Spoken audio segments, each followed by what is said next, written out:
And good morning to everyone. Just to say that I'm super happy every time we talk about system thinking, and Cristiano said the important role it has on like sustainability and transition. It's a pleasure for me to be part of it. So I'm glad to be here. So we should start with this little exercise.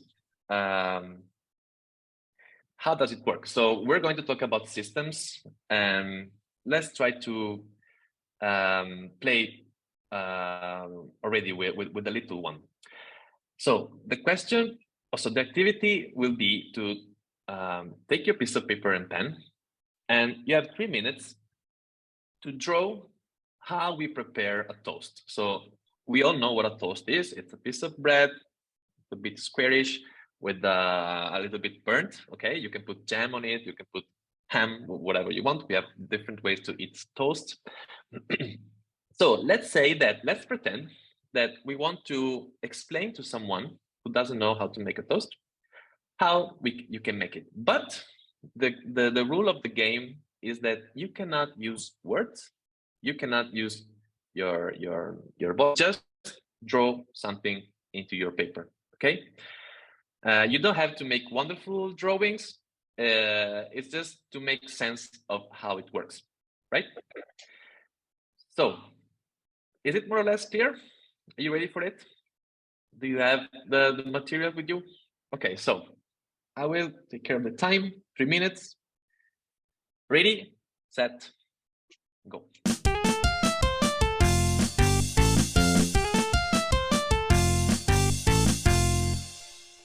You have it?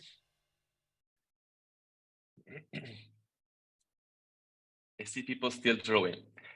So guys, it's okay, more or less. All right, so what I would like to ask you now is to take your drawing and put it in front of the camera.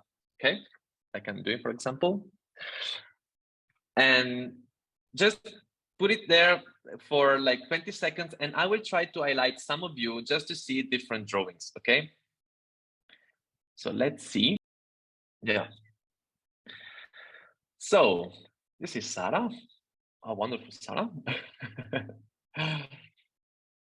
There's also the pleasure of toast here. Let's see another one. All right, so this is more like, seems more technical. We have tools in it. We have electricity. All right, let's see this one. Okay, so you can see similar to the other one, but there's also the time variable here, butter, other tools. Let's see this one. Okay, this is more like ordered. You can see a little bit. There are a couple of toasts here. Let's see other two. Okay, so we have also people here. Fantastic. This is the first drawing that I see with people. Let's see Jean-Paul. Wonderful. Thank you very much. So, not time to see everyone, but as you can see, we all draw kind of the way we see the system of making toast, right? What we actually did now is to try to explain how a system works. And all the drawings were different, but they were all carrying some truth, right? They were all right in some way. So what I would like to ask you now is that, is there something that are common in all this drawing? And I'm asking you this just to try to gather some common characteristics of systems. Okay, so is there something that you notice that were common in all the drawings that you've seen on the screen?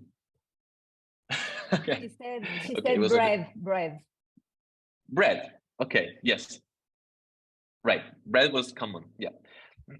But is there something that, yeah, except from the bread, of course, the toast, that were common from a Sorry? Raw materials, the things you need at the beginning. Raw materials, yes. Thank you very much. Anything else that you noticed? The process, the description of the process, basically. How was the description of the process? What was in common? Like a flow. How the process was explained in the drawings. They are step by step. They are step by step. Yes, we are getting closer. So in systems, how do you explain? How do you show? How do you express a step, for example? What did you choose to explain the step, for example? You all chose one thing in particular. A specific task. There is a process, and during the process, some tasks, specific tasks, are similar, but in some people, but in other don't. So there are some similar steps in each one of them. Yeah. Yeah, and let's see if there's. It's very simple. How do you show a step? How do we make sense that we are moving to a different step in the drawing? Numbers and arrows. Arrows, fantastic. This is one of the first like characteristics of system, and how we explain them is we have things, so we have elements of the system, and we connect them. They are connected, right? So we show this connection through arrows. So this is very important when we try to understand systems, is try to identify all the elements that are part of it and how they're connected, and show the way they're connected through these arrows. So if something is not connected and there's no arrows, it means that it's not part of the system, right? So we just choose this way. So this works with all systems, okay? Choosing elements and connect this with variables. Fantastic. Is there other things that you noticed? Okay, so for example,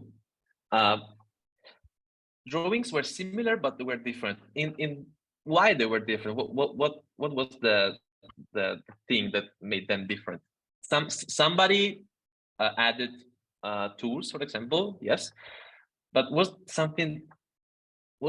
there something different that was different from other drawings? The representations of the pieces are different. Sorry, Jean-Paul?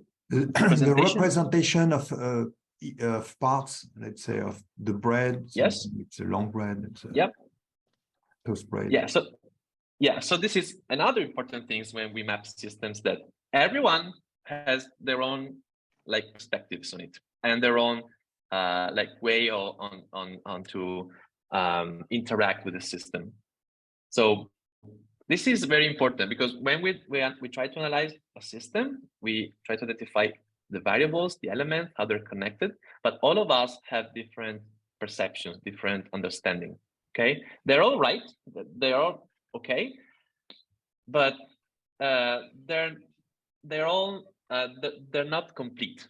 Everyone has different. So the more we gather different perspectives, the more our understanding of the system is okay. Okay, the better it is. So this is another thing very important when we work with systems. It's just to understand that our interpretation is limited, and the more perspectives we have, the better the understanding. So there are other couple of things that I would like to add. Sometimes when we work with this little game, there are people, for example, who just draw the bread machine, and it's done. It's all like that. And there are people who start from the agricultural revolution, like 10,000 years ago, and how this bring like cereals all over the world, and then it produces, and then we write to toast. Okay, so they were also right in terms of understanding systems, but we say they have they put the boundary of the system into a much larger perspective. Okay, so this is also very important, because every time we start to understand how things are connected, we might risk to try to connect everything, and we start to connect things to all our reality.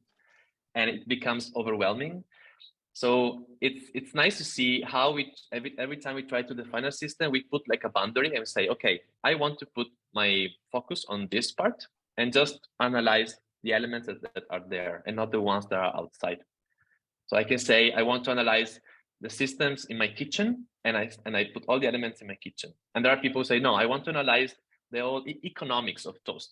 And so I put like industries, agriculture, and I want to analyze like, I don't know, laws and regulations. So it's very important to be aware of the boundaries we put to the system we want to focus on. And at the same time, being aware that still there are something outside the system that is impacting and interacting with ours.